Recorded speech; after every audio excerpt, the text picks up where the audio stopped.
Canada won't bow down to a bully. And we won't stand by as tariffs hurt our workers and their families. Trump wants us to lose our cool and to cave. In order to support Canadian workers, we will temporarily waive the 1-week employment insurance waiting period. So in other words, if people are... In a breathtaking display of aggressive economic policy, U.S. President Donald Trump has unilaterally declared his intention to impose a sweeping 35% tariff on all Canadian goods, with the new levy set to take effect on August 1st. Welcome viewers to my channel. If you're new here, please subscribe, like my video, and turn on notifications so you don't miss our next update. This significant and highly confrontational announcement was made not through the formal, established channels of diplomatic communication, but rather via a public letter posted on his personal social media platform, Truth Social. The timing of this declaration is particularly noteworthy, as it comes just as the two neighboring nations were in the final, tense stages of a high-stakes negotiation, with a self-imposed deadline looming to finalize a new bilateral trade agreement.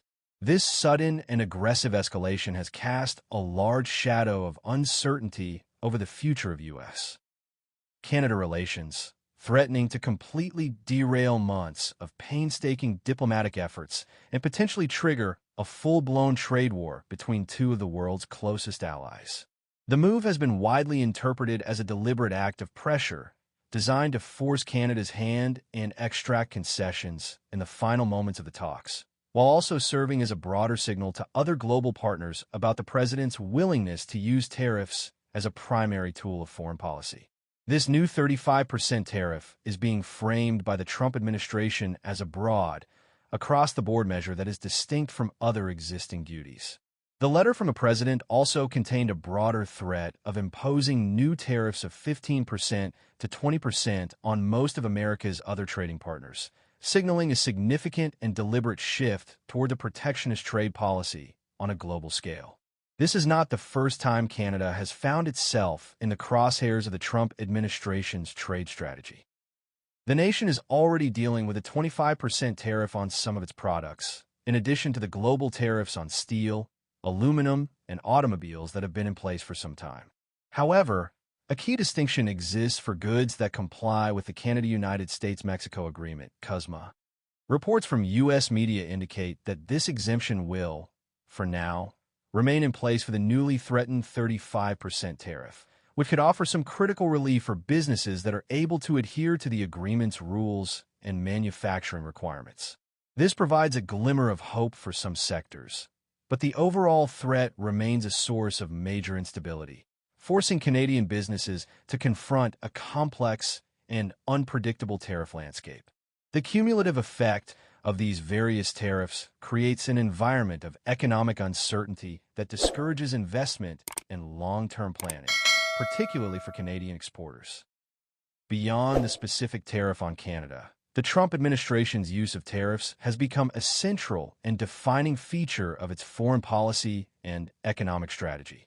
Other significant trade barriers recently imposed or announced include a global 50% tariff on imported aluminum and steel, along with a 25% tariff on all cars and trucks not built in the U.S. Furthermore, a new 50% tariff on copper imports is scheduled to take effect next month, further highlighting the administration's aggressive and far-reaching trade agenda. These tariffs are designed with a clear purpose: to incentivize domestic production, punish foreign competitors, and reshape global supply chains in America's favor.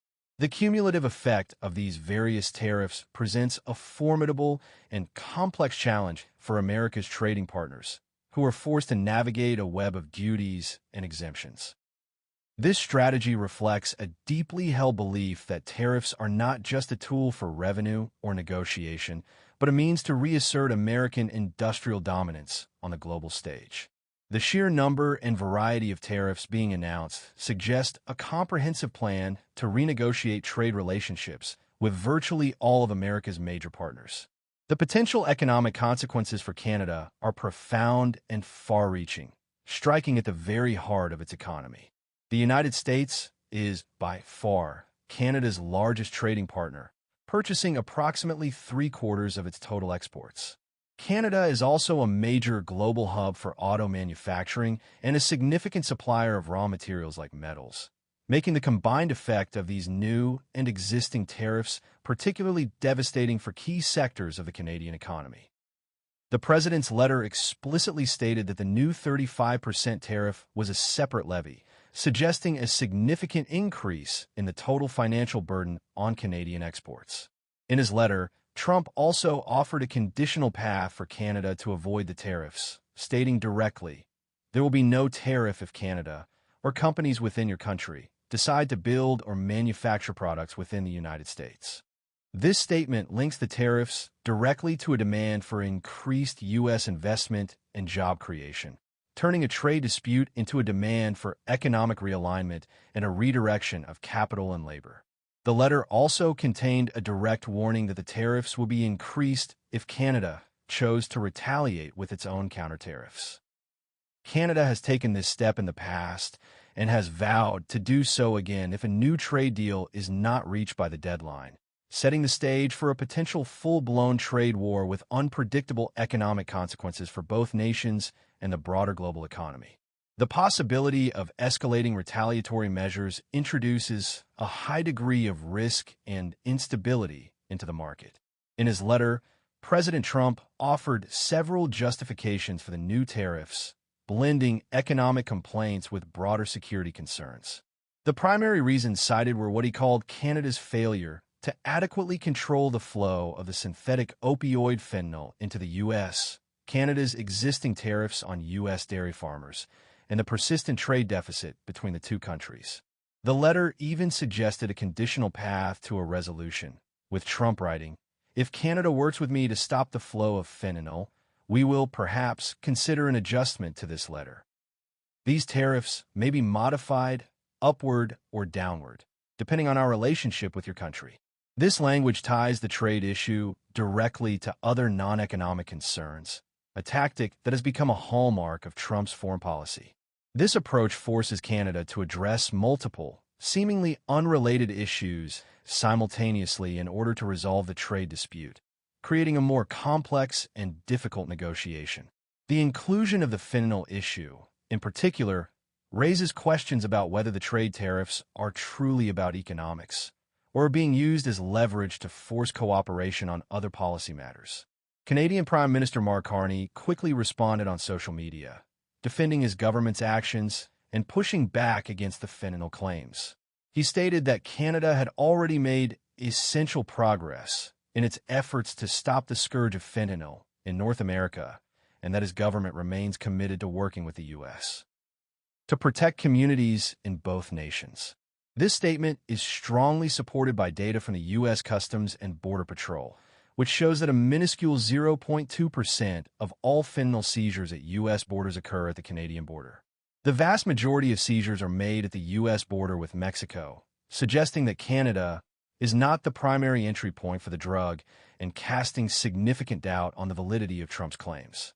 In an earlier effort to address the Trump administration's complaints, Canada had already increased funding for border security and appointed a fentanyl czar to lead its efforts against the drug's trafficking, demonstrating a clear willingness to cooperate and take the issue seriously. This proactive response highlights the Canadian government's attempt to de-escalate the situation and address U.S. concerns without caving to what many see as an unfair and disproportionate demand. The timing of this tariff announcement is particularly noteworthy given the intense diplomatic activity surrounding a new trade and security deal. At the G7 summit in June, Prime Minister Carney and President Trump had publicly committed to reaching a new deal within 30 days, setting a firm deadline of July 21st. This latest tariff threat effectively upends those negotiations, creating a new level of pressure and urgency that could force Canada's hand. In a sign of the immense pressure Canada has been under, Prime Minister Carney removed a tax on large U.S. technology firms in late June after Trump labeled it a blatant attack and threatened to call off all trade talks. Carney framed the decision to drop the tax as a concession made as part of a bigger negotiation on trade, demonstrating a willingness to make concessions to keep the talks alive. As of now, Canadian Industry Minister Melanie Joly has dismissed media questions about her government strategy, stating, "We're not going to negotiate in public." This suggests that despite the public tensions and threats, behind-the-scenes negotiations are still likely underway.